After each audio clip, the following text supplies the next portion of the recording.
From Nebraska's trusted news source, this is Channel 8 News at 5. Coming up, when it comes to fighting wildfires, could extra help actually be detrimental? Plus, the local fire department is training to be able to save lives when it comes to grain bin rescues. But first tonight. I think that's what he told us, was that he was going to be famous. That's pretty scary.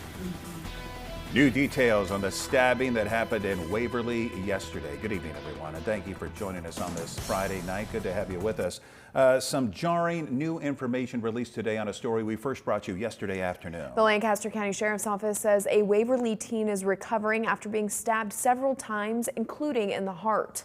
The sheriff says they have a 14-year-old suspect in custody. Channel 8's Matthew Mittleiter has our top story.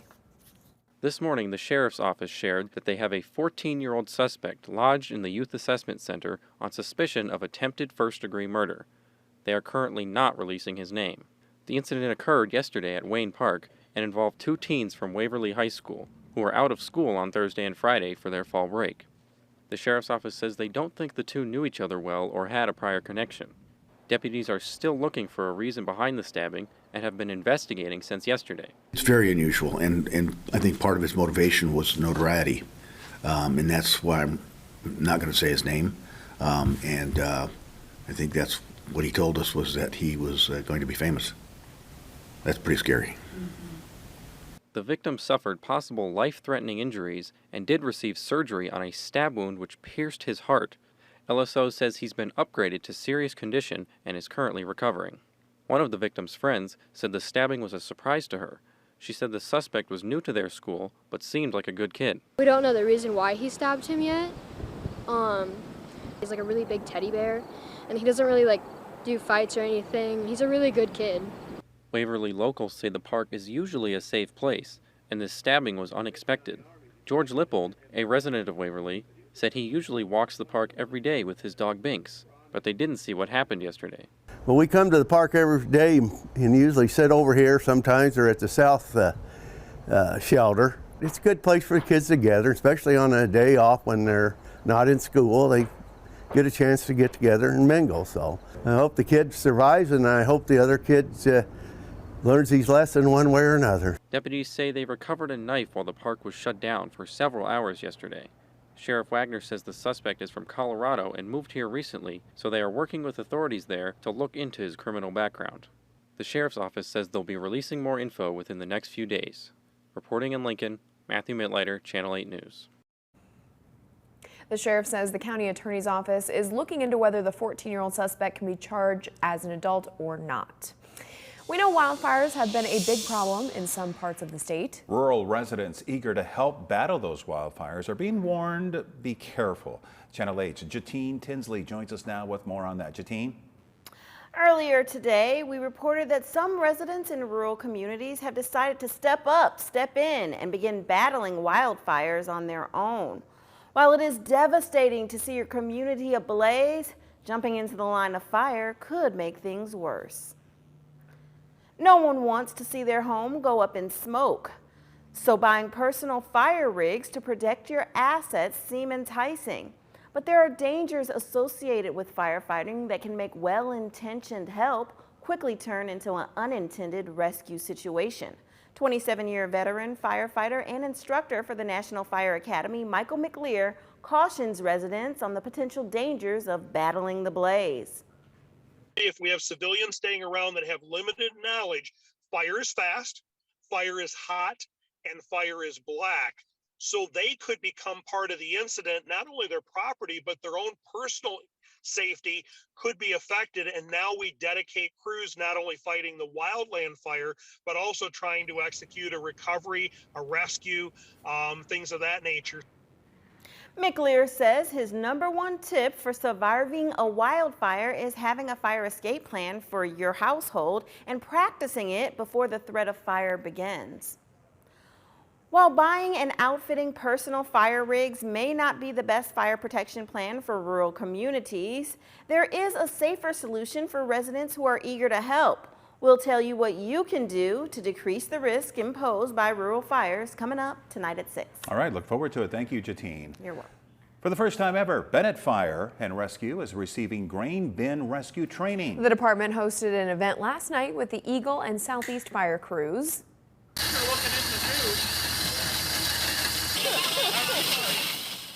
The teams learned how to potentially save someone's life. It all comes as Bennett won free training and equipment over the summer.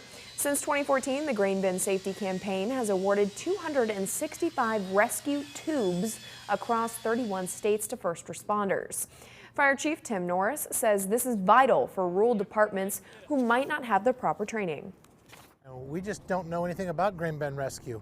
So, instead of having to wait for somebody else, we cover about 96 square miles, and Eagle covers probably about that same. So between us, we're going to be able to do a lot better job getting help to them faster. This equipment will not only be helping out Bennett, but also the communities that surround them. However, Norris says they still need about $3,000 to $4,000 more in additional equipment to ensure their community stays safe.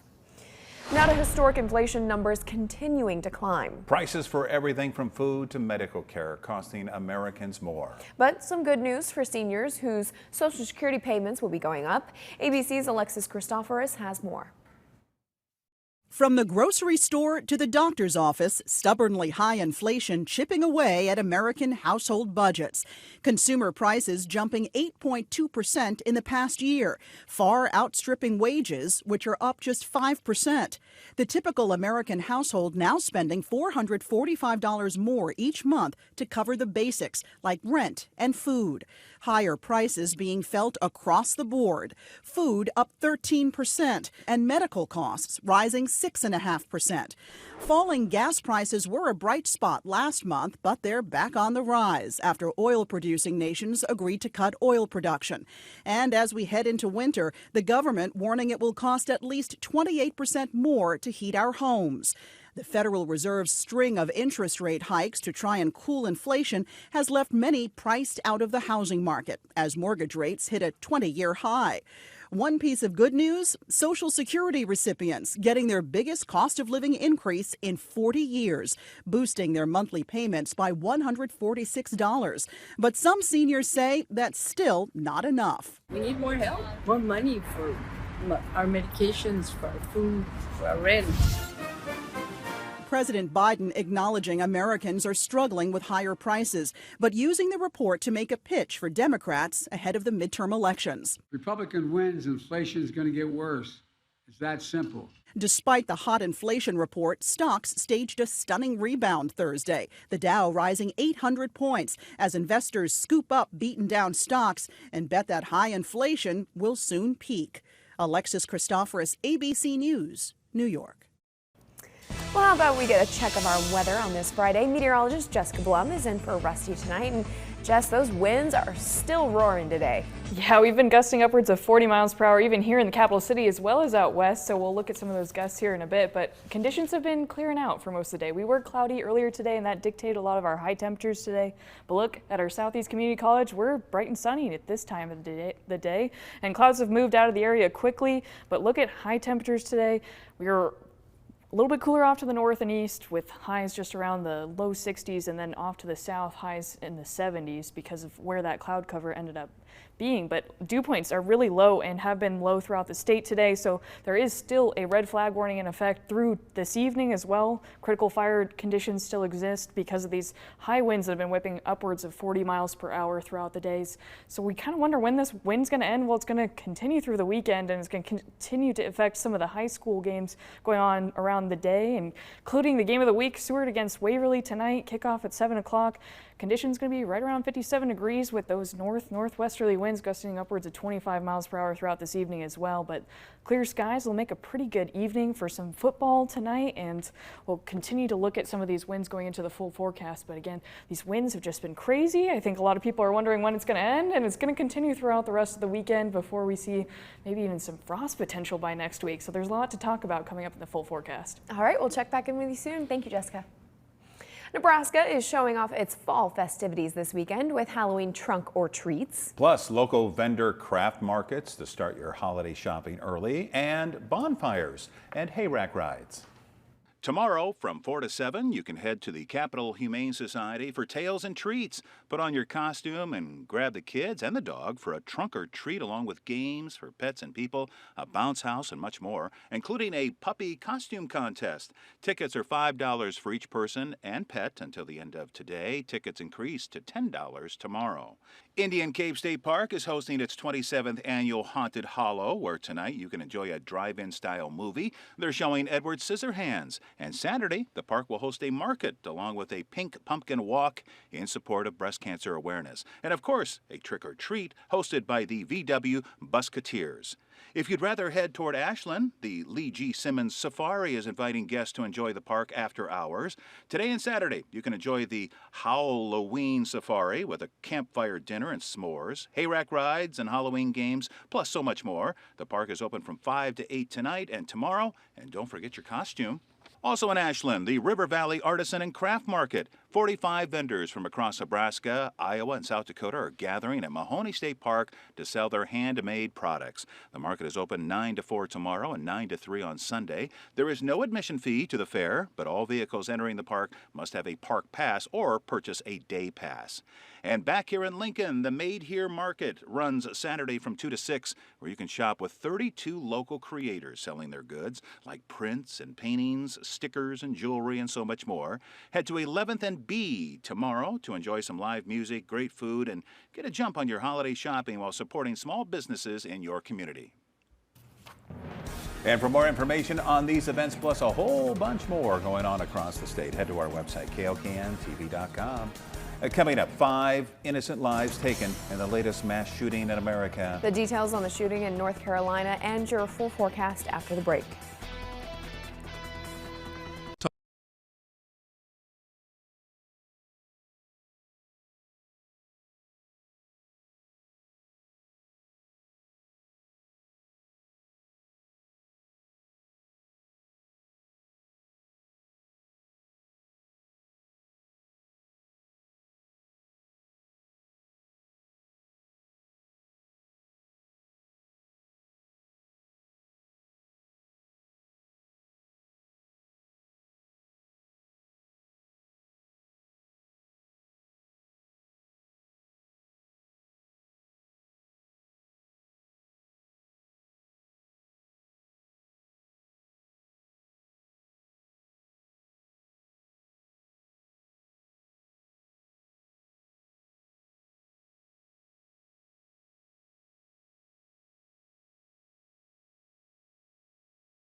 Now to the latest on the mass shooting in Raleigh, North Carolina. Police say 5 people were shot dead near a nature trail Thursday evening. The suspect is in critical condition at the hospital as authorities try to pin down a motive in this. ABC's Rena Roy has the very latest.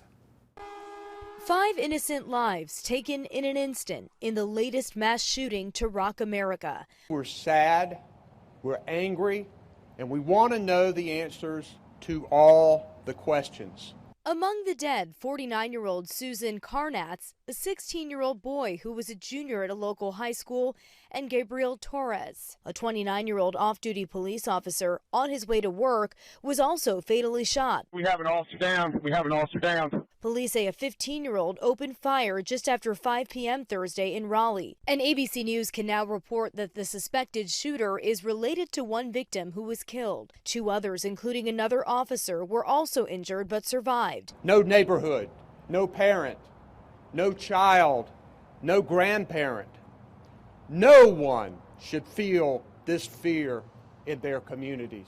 We cannot and we will not turn away from what has happened here. The violence first began on the streets, then moved to a popular walking trail. The shootings occurred in the streets, in the neighborhood, and then the suspect fled towards the Greenway.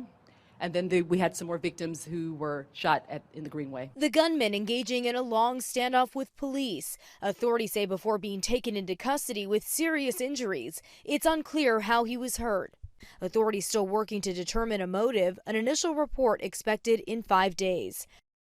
President Biden has released a statement saying enough is enough, touting the bipartisan gun law signed into law in June, but added more must be done, reiterating his calls for an assault weapons ban. That is unlikely to happen in this Congress or the next if Republicans take over after the midterm elections. Rena Roy, ABC News, New York. Now, your Storm Alert team forecast with meteorologist Jessica Blum.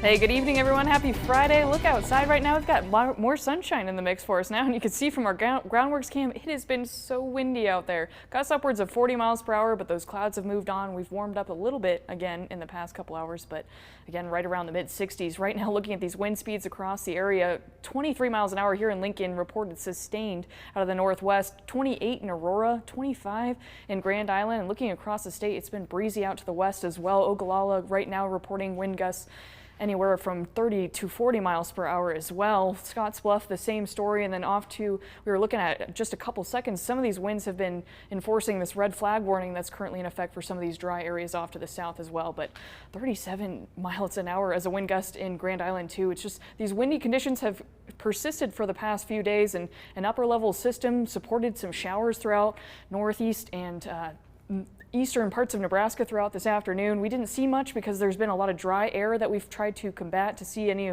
rain showers hit the ground, but again, not much, just a trace through the afternoon hours. So some of the high temperatures today, because of this cloud cover, were cooler off to the northeast.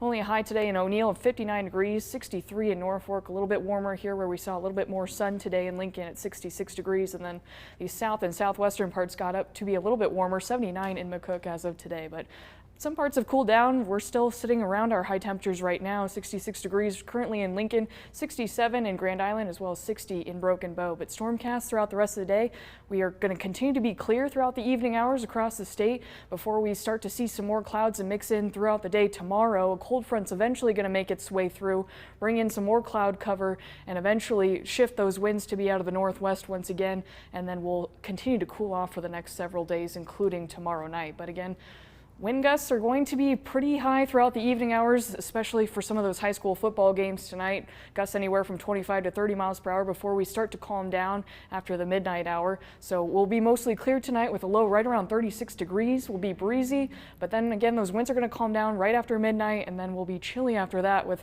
some of those winds cooling down in those clear skies. But high tomorrow going to be right around 73 degrees. It's going to be our warmer day for a while with those mostly sunny conditions. Winds are going to calm down and be out of the northwest for most of the day at 5 to 10 miles per hour, gusting upwards of 20 miles per hour throughout the day. And then again, it's Husker Saturday tomorrow. So looking at Purdue, where the Huskers are playing tomorrow, right around kickoff will be about 55 degrees with winds out of the west-southwest, some calm winds compared to where we've been at here, so won't be too much in the way of kicking any field goals tomorrow, but by the end of the game we'll be right around 45 degrees in Purdue and West Lafayette, Indiana tomorrow. So some pleasant weather for some football. Might need to bundle up if you're heading out to the game, but it'll be pretty pleasant weather for football. And then again, tomorrow is going to be one of those warmer days, and then again we'll continue to cool off throughout the rest of the days, and then we will be cooler by the end of next week before we see temperatures rise and then fall again with some of these incoming systems. But we could see some frost by the end of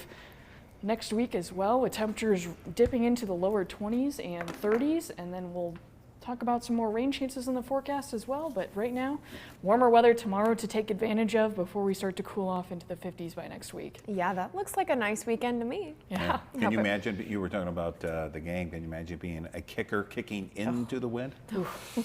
Good luck, right? Today. Yes, absolutely. Well, thank you very much, Jessica. A negative day to end the work week on Wall Street. The Dow falling 404 points.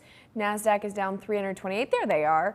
S&P losing 87 points. Here are your numbers. You're watching Channel 8, Nebraska's trusted news source.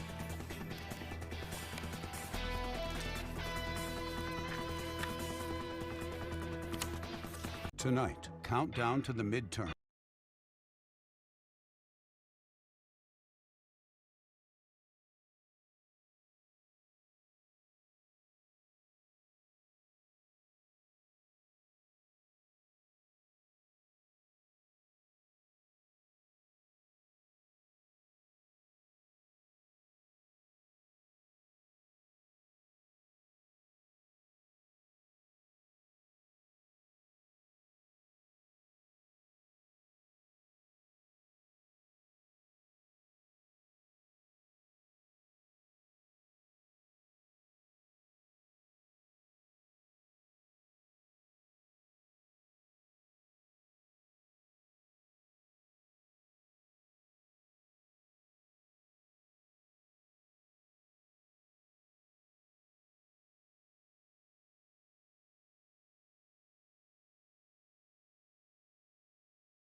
Finally tonight, you may have heard how some surgeons like to play music while performing challenging medical operations. But have you ever heard of the patient being the one to put on the live show? Jeremy Roth has tonight. Let's take a look at this.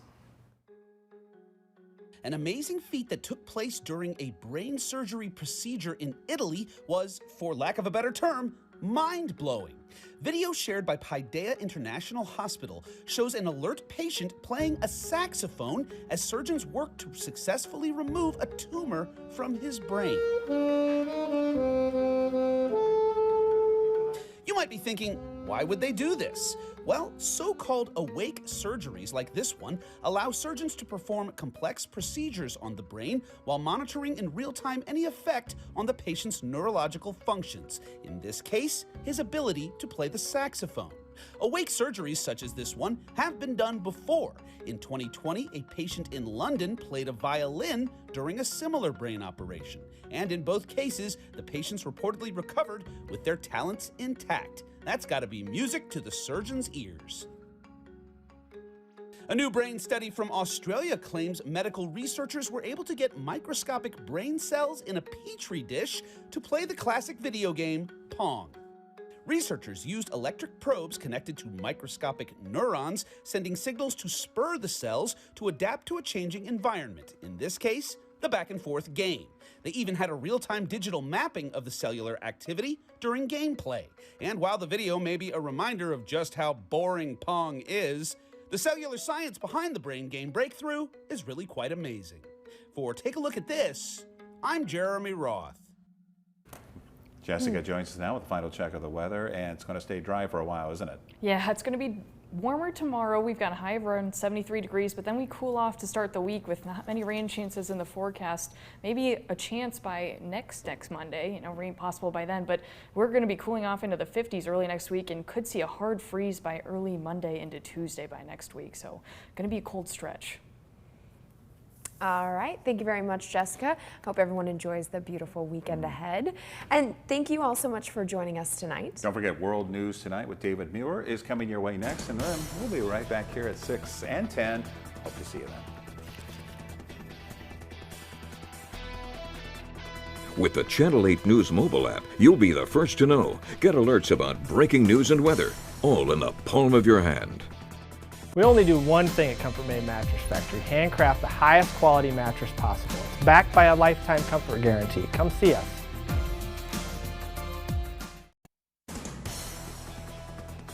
Closed caption.